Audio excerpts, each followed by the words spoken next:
Mr. Lim Boon Heng, Chairman of Temasek Holdings and the board members of Temasek Holdings, Mr. Benny Lim, Chairman of Temasek Foundation and board members of Temasek Foundation, and all our guests, especially those online. Very good afternoon to all of you. It is almost a year to the day since Singapore reported our first COVID-19 case. Back then, no one expected that this virus would take the world by storm. 1 year in, the pandemic is still raging in many parts of the world. Almost 100 million people have been infected. More than 2 million have died. Many countries seem to bend the curve at first, but then saw new waves of infection.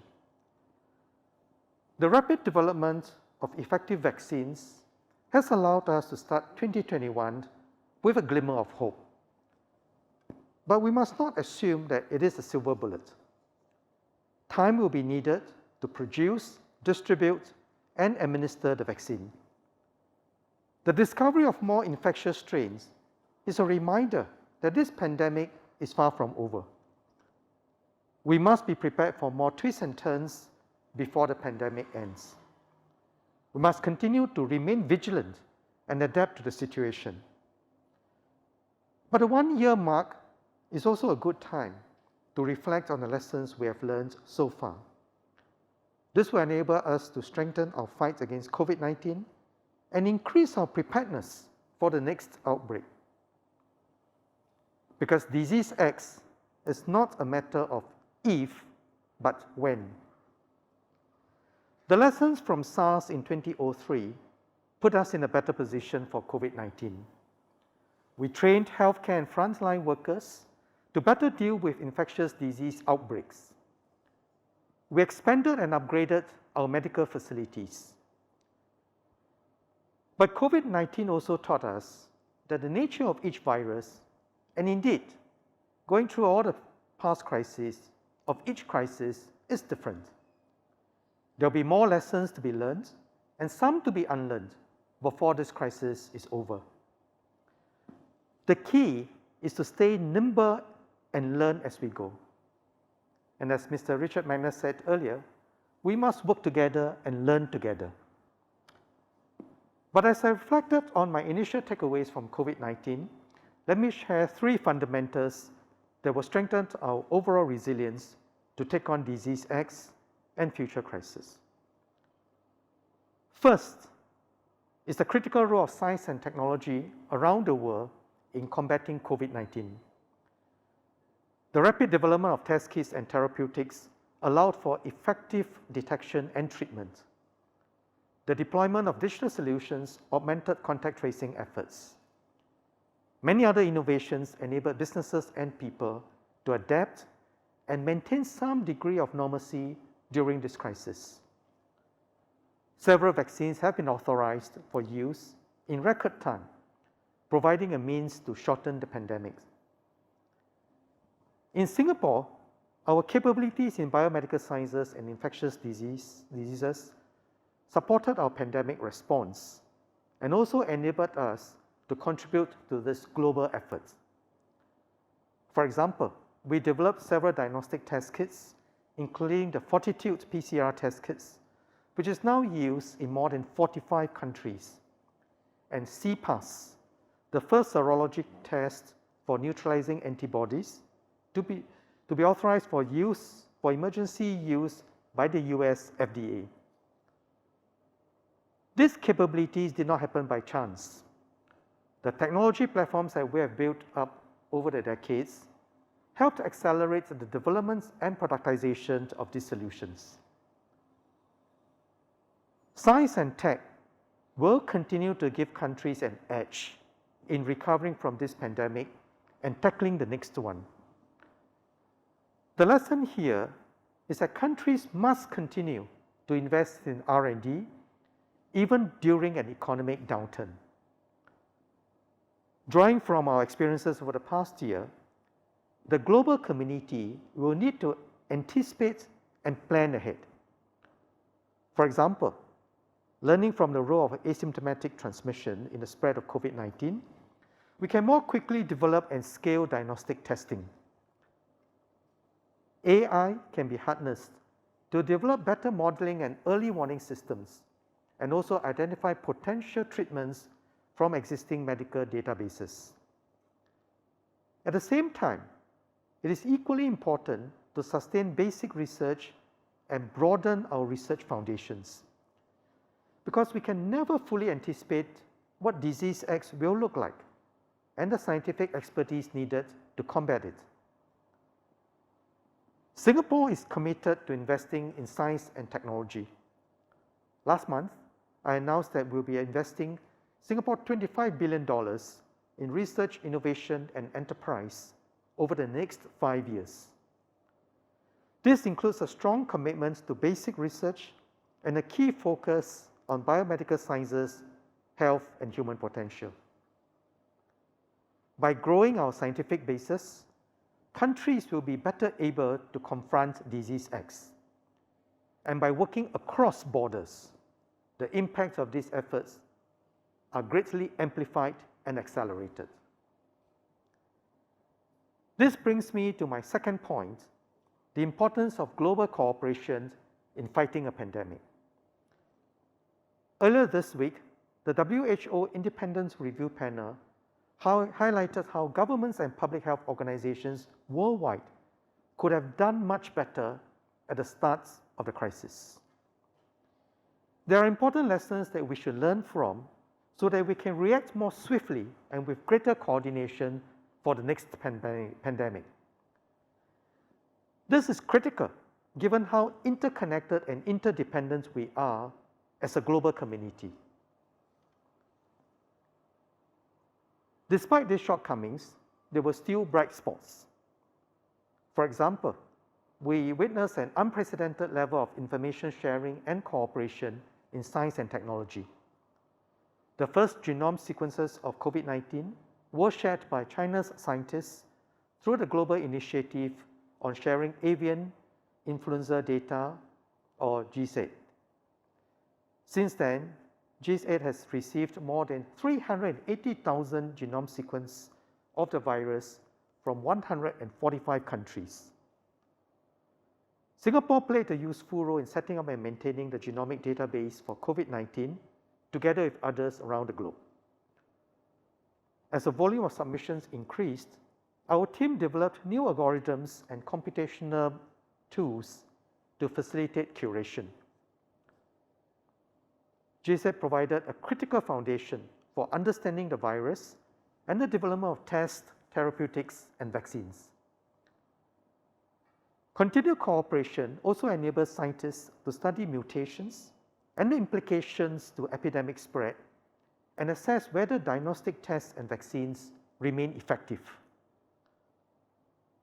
Learning from this example, we must do more to further strengthen and institutionalize the exchange of information across borders for future pandemics. Another encouraging development is the strengthening of multi-stakeholder global partnerships. The COVAX facility is the most prominent of such partnerships. It brings together governments, global health organizations, manufacturers, civil society, and philanthropy to ensure that vaccines are distributed in a fair and equitable manner. This global cooperation has built remarkable momentum with 190 economies participating. The COVAX Advanced Market Commitment has raised more than $2 billion so far to ensure equitable access to vaccines for low and middle income economies. Notably, this funding effort is anchored not just by countries, but also by philanthropic organizations. For example, the third largest donor is the Bill and Melinda Gates Foundation. The lesson here is that such global cooperation, comprising multiple stakeholders and at such scale and complexity, is possible when we are united around a common purpose. It's worth remembering that the COVAX initiative was started early in the crisis when vaccine nationalism appeared to be rising. Going forward, we must continue to recognize that no one is safe until everyone is safe. We should therefore work together to ensure that there is swift, safe, and equitable access to vaccines. With a unity of purpose, I'm hopeful that we can build on the momentum of COVAX in support of vaccine multilateralism. This partnership model is also an important template to help address funding and access shortfalls for future health pandemics. We must encourage and nurture such global multi-stakeholder partnerships. This will strengthen the resilience of the current global order in overcoming the present crisis and puts us in a stronger footing to confront disease X and other global challenges. Beyond expanding the breadth of our partnerships across countries, we must also strengthen our collective responses at home. My third point is on strengthening society's response to the pandemic. COVID is not just a crisis on the public health front, it is also a crisis on the economic and societal fronts. The solidarity of many societies have been tested. The crisis deepened fault lines in some societies, even to the point of triggering riots along racial lines. But in others, people have come together with a renewed sense of purpose to combat the crisis. COVID-19 has been an extremely difficult year for Singapore and Singaporeans, especially during the circuit breaker. But I'm heartened that our people showed unity and solidarity in the face of adversity. Singaporeans demonstrated tremendous generosity, care, and initiative, from sewing masks for the community to reaching out to our seniors. When clusters broke out in our migrant worker dorms, many stepped forward to provide food and essentials, translate advisories, and extend a hand of friendship. Despite the recession, Giving.sg reported a record amount of donations last year, and the ComChest received more donations last year than in the previous year. So even in a very difficult year, Singaporeans contributed more to help others, Singaporeans and the people in Singapore. Many companies have also risen to the challenge.